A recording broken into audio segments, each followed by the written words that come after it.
And we live just around the corner in Wanstead, so not too far to come today. And it's a real privilege to be speaking at Cranbrook today. It's always a privilege to open up the words and to see what it says and discover together what God would say to us as a church. And if you haven't been here, Cranbrook have been in a series on love in action. I've been listening to the sermons, been very helped by them, and been looking at the love of God, the love of a Christian. And today, I want to round off the series by looking at the marks of love in the life of a believer for those outside of the church. So what does the love of a Christian look like for someone who's not a Christian? Maybe someone who's an atheist or is a Muslim or is a Sikh or someone who is not of the same faith as us. And I'm reading from 1 Corinthians 9. Which verse? That's a great question. 1 Corinthians 9 from verse 19 to verse 27. It'd be great if you could turn there now. And this is the Apostle Paul, and he says, "For though I am free from all, I have made myself a servant of all, that I might win more of them. To the Jews I became as a Jew, in order to win Jews. To those under the law I became as one under the law, that I might win those under the law. To those outside the law I became as one outside the law, that I might win those outside the law. To the weak I became weak, that I might win the weak. I have become all things to all people, that by all means I might save some. I do it all for the sake of the gospel, that I may share with them in its blessings. Do you not know that in a race all the runners run, but only one receives the prize? So run that you may obtain it. Every athlete exercises self-control in all things. They do it to receive a perishable wreath, but we an imperishable. So I do not run aimlessly. I do not box as one beating the air, but I discipline my body and keep it under control, lest after preaching to others, I myself should be disqualified." Fantastic. So in this passage, Paul, who, if you've ever read the New Testament, Paul was one of the greatest missionaries of the early church. And Paul describes how he loves and how he serves and how he interacts with those who don't know Jesus. And I've kind of got a classic 3-point sermon today. It's all I can really do. That's what they teach you at Bible college. And what I want to look at today is, firstly, what does Paul's love look like? Practically, how did he love people that didn't know Jesus? And then secondly, again, how did he love them? But more, how did he get the energy and the motivation? How did he get the drive to love people in the way he did?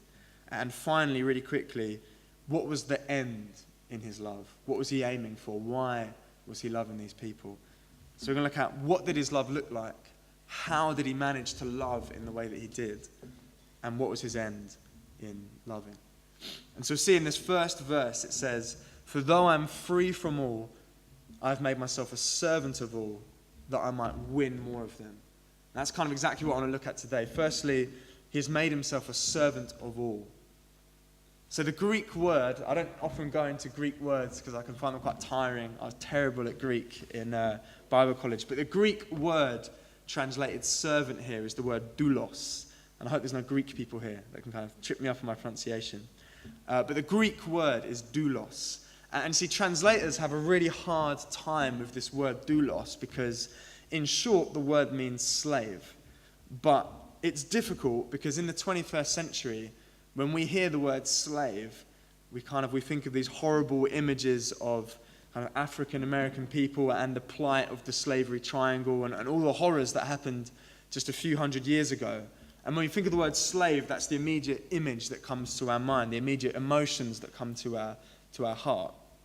And so the reason that translators move away from this word slave is that that's not really what Paul has in mind when he uses this word doulos.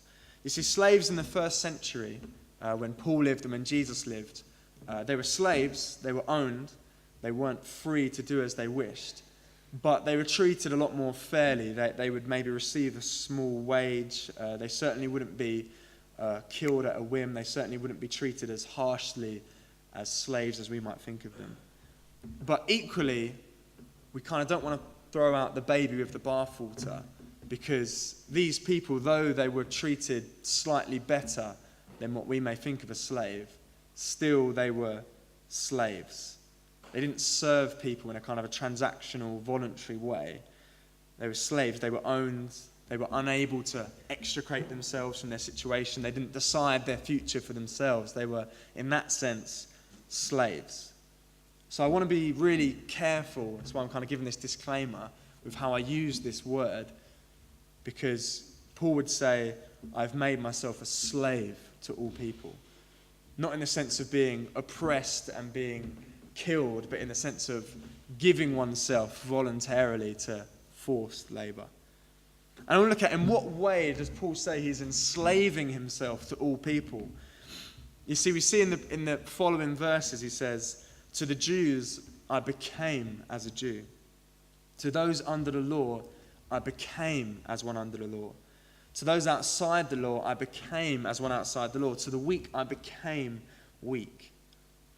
And I want to make the point that Paul's love for those outside of the faith was an enslavement to them by a becoming like them. And I say that again because it's really key. Paul's love for those outside of the faith, the way he expressed his love for them, was to enslave himself to them and so become like them. To enslave himself to them by becoming like them. And I want to get into that and explain that, kind of what does that look like practically in Paul's life. You see, what this means, a becoming like someone outside of the faith, for Paul, meant kind of massive cultural changes. You see, if you've ever looked at the New Testament, you would not understand that Paul was a really zealous Jew. He was kind of really high up in the echelons of Jewish society. He was a Pharisee. He knew the Old Testament inside out. He would live by these regulations and these rules and these traditions kind of more strictly than anyone else you would ever meet. And so for Paul, to enslave himself to someone was to become like them in a way that was completely foreign to what he knew and what he loved and what he was brought up with. So for him, it meant a cultural change. So in the New Testament, there's so much about Jew and Gentile. And you see, Jews like Paul back in the day, they wouldn't even go into the house to eat with someone who wasn't a Jew. You know, they wouldn't go into the same marketplaces sometimes because of the contamination of the dietary requirements and the kosher and the ceremonial cleanness. So for Paul, to become like someone outside of the faith was this massive cultural shift. And as well, it was a massive geographical shift that, you know, often in the back of your Bibles you'll have these maps of Paul's missionary journeys. And it's amazing that this man travelled all across the Mediterranean in these primitive boats. He would spend weeks at sea. He would go to places where he maybe didn't know the language, didn't know the culture. And there was this massive geographical change for Paul through his love that he had for these people. As well as that, there was a kind of a religious, traditional change that for Paul, growing up from a young age, he would have gone to the temple every year to worship. He would have sacrificed, he would have eaten certain things, he would have had all these traditions of his religion, and to become like one outside of the faith was to give those things up. And as well as that, there was almost a moral change. Not that he compromised his integrity, but there were things previously that he would have never done. You know, Paul, the Jew, the Pharisee, would have never eaten meat which had been sacrificed to an idol. He would have never ever thought of ever having a child who was uncircumcised. You know, he would never ever have thought of eating meat and eating drink that had been given to an idol in some way. And yet in the chapter previous to this, he says, idols are nothing. I'll eat anything. I'll eat pigs, I'll eat horses, I'll eat donkeys, I'll eat anything. You know, it doesn't matter who it's been sacrificed to or what's happened. So I'm kind of trying to get across the point that for Paul, loving people and enslaving himself to people was taking a massive cultural change, a geographical change, a religious change, a moral change, that he'd shifted almost everything about himself, that he took on the traditions and the obligations and the rules and the morals of different cultures in order to show love for them. And I kind of want to look at what this might mean for us today in the 21st century in Cranbrook Baptist Church in Ilford. That just as Paul was grown up as a first century Jew, as a Pharisee, living by these strict rules and regulations and obligations and traditions, and gave everything up to become like someone else and to love them in that way. So I feel that God would call us to do the same. That there's maybe a culture that we've inherited, whether it's a middle class culture or a London culture or a church culture that we've inherited, that God might call us to say, that's not a holy cow. That's not something that we can't put away with. That's not something we can't change. Maybe a geographical change. It's possible there's people in this room that God would call to world mission, to go to the unreached peoples, or to go to a different continent to share the gospel. Or even to maybe stay within your area, but to move to a poorer area or a different area of town in order to preach the gospel, in order to live out what we believe. And that God might call us to that geographical change. God might call us to a religious change. Not that we would stop being Christians, but that some of the traditions and the religion and the obligations that we've been brought up with, the things that we hold dear, He might call us to change them. Whether it's the type of songs that we sing, or the type of meetings that we have, or the times of our meetings, or the way that we view what Christianity should be, God might call us to change that. God might call us to say, how can I love my Muslim brother? How can I love my atheist or my Sikh sister? How can I show them who God is and what the church is? Would I have to change the way I talk about God, the way I think about God, the way I meet with God in a certain way? Not that we would break our integrity, but that we would maybe give up those secondary things that aren't important, that aren't vital.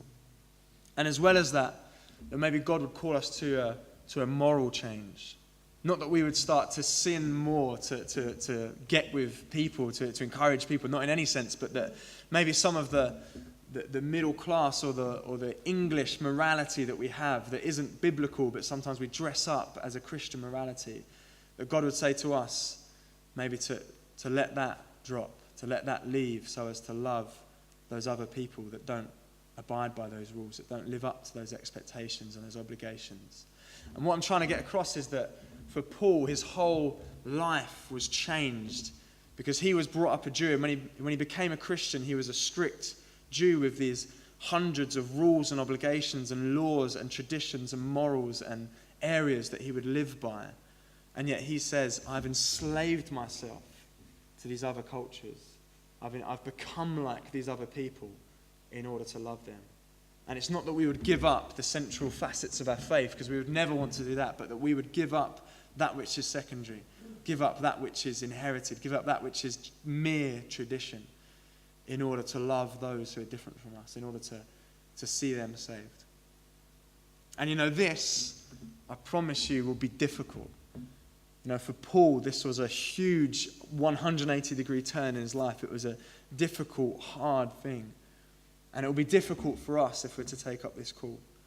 I love that in this passage, Paul doesn't shy away from that. He uses this metaphor of being like an Olympic athlete, of waking up every morning and training hard and giving up, maybe eating chocolate or giving up staying up late in order to win this prize. And he describes it like this. He says in verse 26, I do not run aimlessly.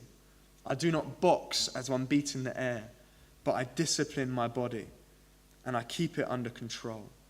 And the phrase here again, keep it under control, is this word, doulogojo. I don't know how I pronounce that. But it's from the root word doulos. He says, I enslave my body in order to become like other people, to love them. And this is not a love that is flimsy. It's not a love that's just a mere emotional or fleeting love. This is a premeditated decision to love others.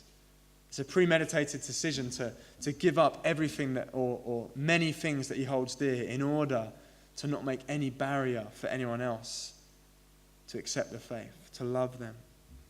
His love for the people who aren't Christians, who don't know Jesus, isn't flimsy or subjective or weak. He describes it like going into training every morning like an Olympic athlete, like subjecting his body to forced labor. He describes it like something hard and difficult and painful and costly.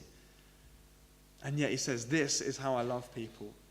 I enslave my body, I beat my body, I keep my body under myself. I give up those things that aren't important. I become like the people that I want to reach. So he is going to insane lengths to love people, to become like people, to take on something of their life in order to love them, to meet with them, to have community with them, to share the gospel with them. This is costly, life-giving love. And I want to ask the question, how did Paul love like this? Because I don't know about you, but for me it's difficult to love people in a painful way.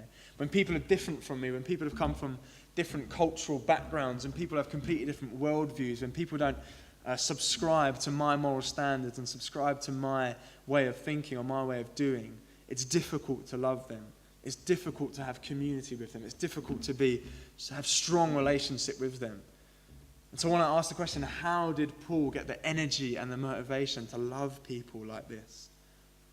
And I want us to look at the first verse in this passage when Paul says, though I am free from all, I have made myself a slave from all. And we've seen how Paul kind of speaks of his slavery to people as a becoming like them, as a taking on their culture, taking on their traditions, taking on their identity, taking on their moral obligations, their ethical obligations, taking on something of their identity in order to love them. So he's speaking of having voluntarily made himself a slave to these people. But I want us to notice the order is that he says, I was a slave, then I was freed, I'm free from all, and now I've made myself a slave again.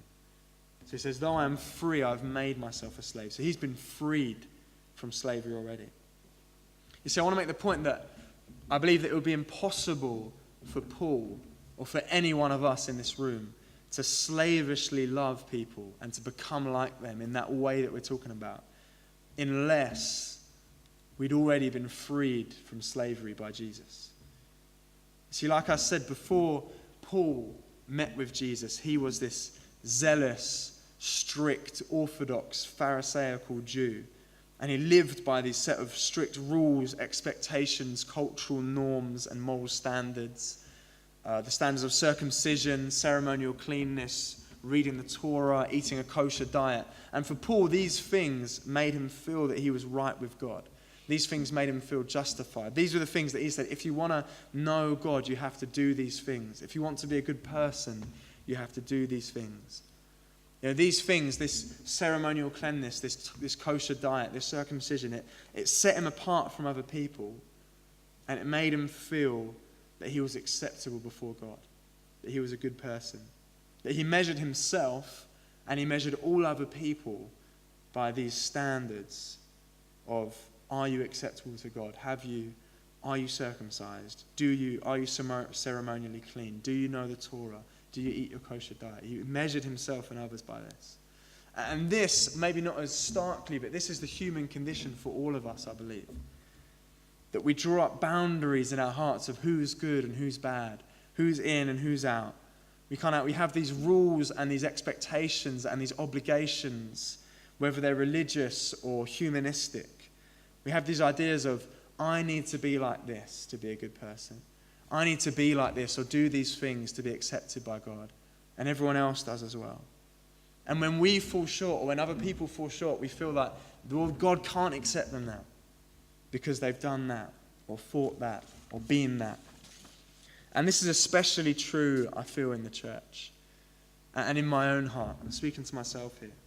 That how many of us, we value these precious things like reading the Bible or prayer or going to church or having a moral code or being a good person and giving to charity or giving to church. We value these things because they're precious.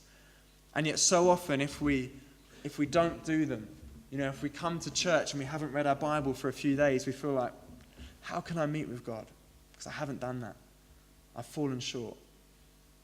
Or maybe we see someone else who's living in sin, whatever that means.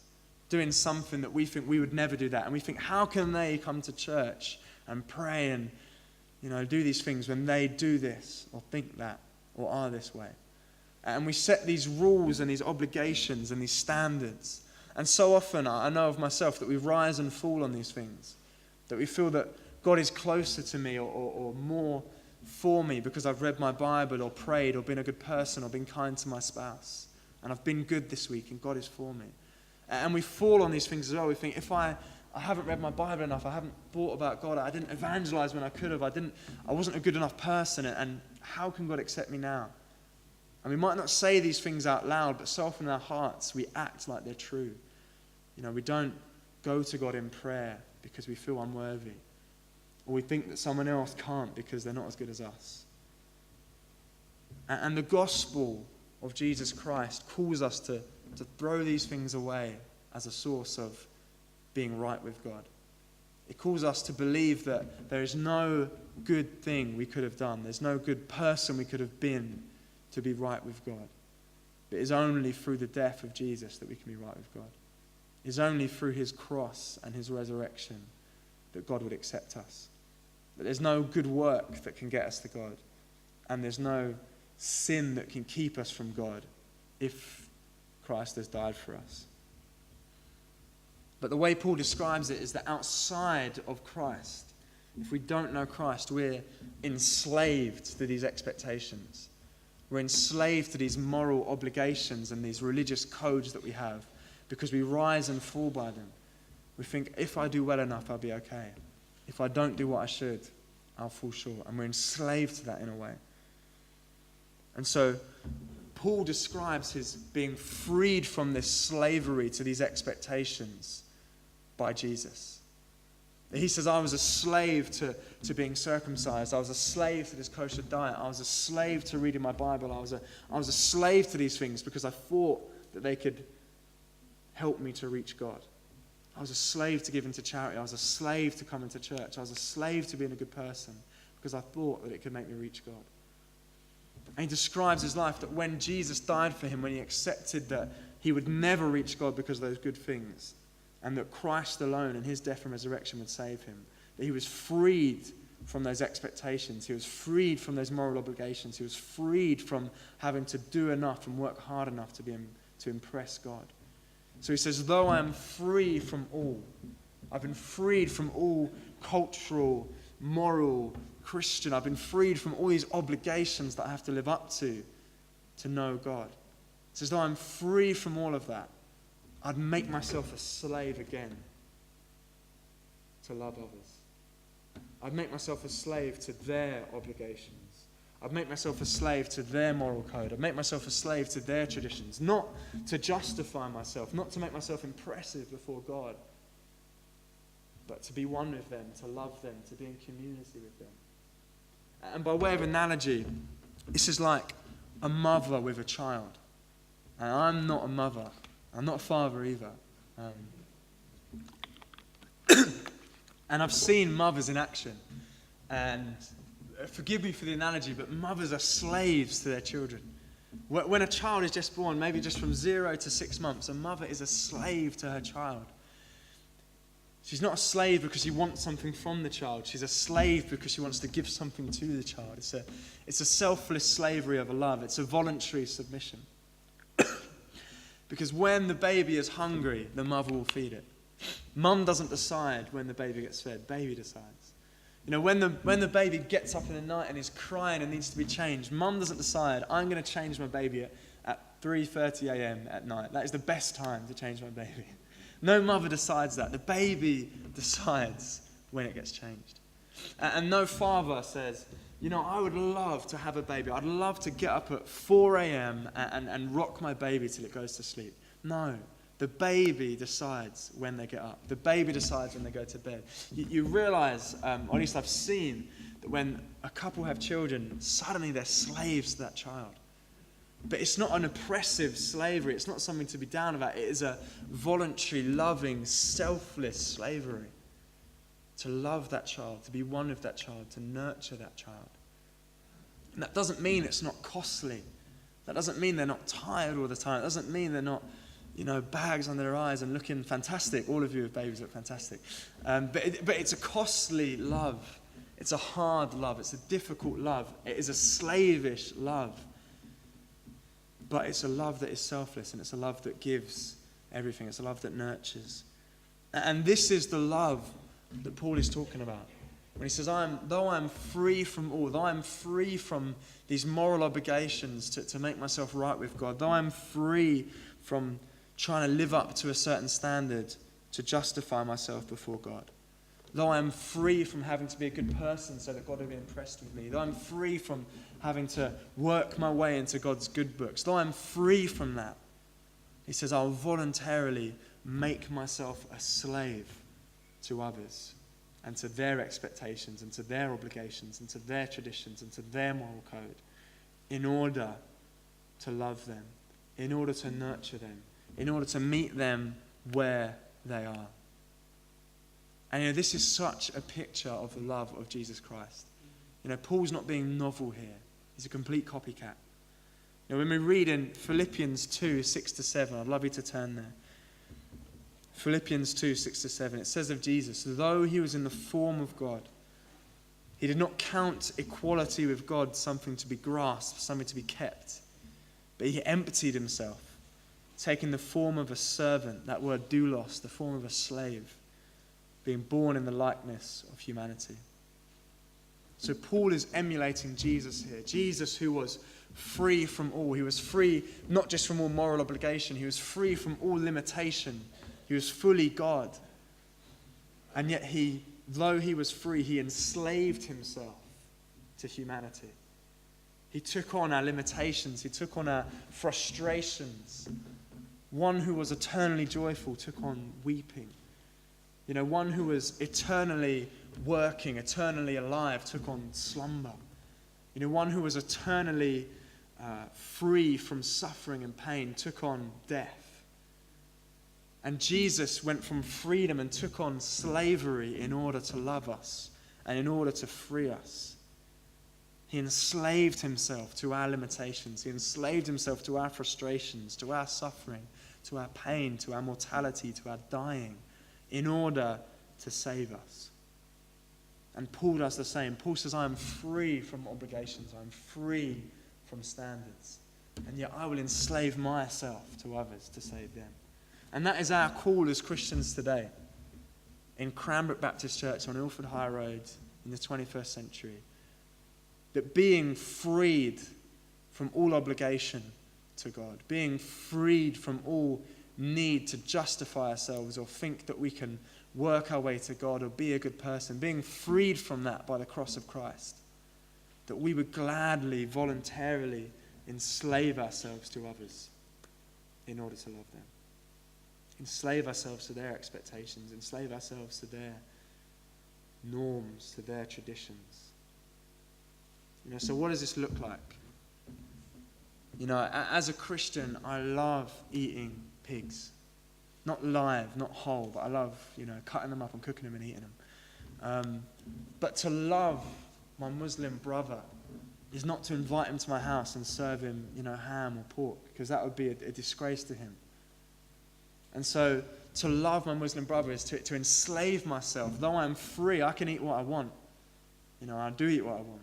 But to love my Muslim brother is to enslave myself to his expectations. Yeah, maybe I'm not going to eat pork. Maybe I'm not going to, do the things that I can do. I won't do them because that would upset you, because that would degrade you in some way. And there's 100 other examples we could give of this. Maybe you have Buddhist friends, and we eat animals, but you might say, I'm going to enslave myself to your vegetarianism because I want to show you that I love you. I want to make it easy for you to accept the gospel. I don't want to put any barrier to stop you loving Christ the way you do. And maybe even in church, there might be, I feel free to worship God with new songs, with old songs, with, guitars and drums. And some people find that really uncomfortable. I've met with people before who say, no, that's so wrong. And I am free. I really feel free. I can worship God with a whole load of instruments. But maybe it's right for me to enslave myself to the organ, enslave myself to the slow way of doing things, to the traditional way of doing things, to say, I just want to love you as a Christian brother. I don't want to make it hard for you. I don't want my freedom to be a stumbling block for you. And I could go into 100 examples, but I'd really encourage you to think of this yourself. Like, within the church, within this community, how can you enslave yourselves to one another? You may be free from all moral, traditional, Christian obligation to be justified before God. But we should be lovingly enslaving ourselves to one another and saying, I'm not going to use my freedom, just to throw it in your face and to show how great I am. I'm going to enslave myself to you. But more greatly, how can we enslave ourselves to the people around us?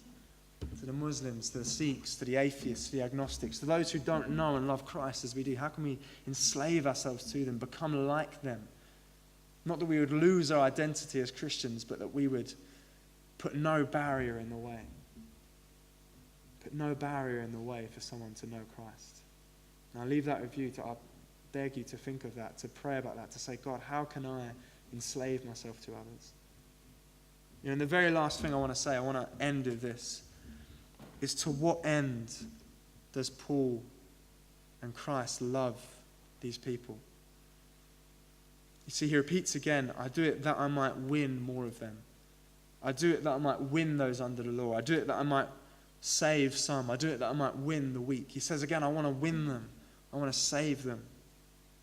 And the final point that I want to make in this is that the stakes are so high in this. In this life, the stakes are so high. And it's uncomfortable to think of heaven and hell and to think of a judgment to come. It's uncomfortable and it's awkward to think of these realities.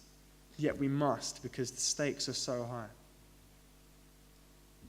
And I don't want to come to the end of my life and see Christ and know that I put a barrier because of my freedom, because of my desires, because of my comforts, because of my traditions. I don't want to say I put a barrier to someone knowing Christ. And we believe that it's God who saves and that it's not our work to save other people. But still, we never want to say we put a barrier. And the stakes in this life are so high that we would need to enslave ourselves to the people around us, to become like them, to put no barrier for them to know and love Christ, so that they would know him, so that we could see them saved, so that we could win them. And just to finish, we spoke about how Paul talks about the Olympic athlete who gives their whole life.